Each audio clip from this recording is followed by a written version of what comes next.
Kabayan, ito ang recipe ko sa aking best seller build nitong 2024. Ito pala ay consistently nagbibigay sa akin ng $350 to $400 in profit. Tara, tignan natin ang spec list.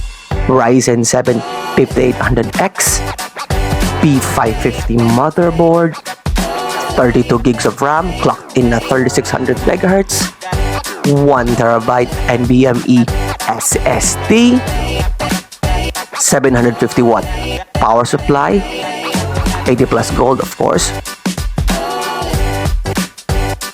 240mm AIO, 8-horse cable extension ties, at higit sa lahat, RTX 3080. Link in the full video down below.